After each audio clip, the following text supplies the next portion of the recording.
میرے مطابق شوہر کو اپنی بیوی پر سب سے زیادہ غصہ آتا ہے جو بیوی شوہر کی اجازت کے بغیر کہیں جاتی ہے۔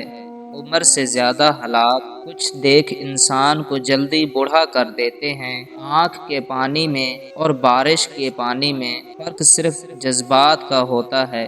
میں نے دیکھا ہے وفادار مرد سے بے وفائی کرو تو وہ سچ میں مر جاتا ہے۔ جب کسی رشتے میں حد سے زیادہ اختلافات جنم لگ جائیں تو کنارہ کشی کرنے میں یہ عافیت ہے۔ حسن پرست انسان دنیا کا وہ بہترین انسان ہے جس کی وجہ سے عورت کو حسن ہونے کا مقام حاصل ہے۔ خوش نصیب ہوتی ہے وہ بیویاں جو ساس سسر کے ساتھ زندگی گزار دیتی ہیں۔ اچھے مرد پریشانی میں سگریٹ نہیں پیتے بلکہ بارگاہ الہی میں سجدہ کرتے ہیں۔ اگر عورت دو جگہ پر خاموشی اختیار کر لے تو مرد اس سے بلا کا عشق کرنے لگے گا، جھگڑے کے وقت اور غصے کے وقت۔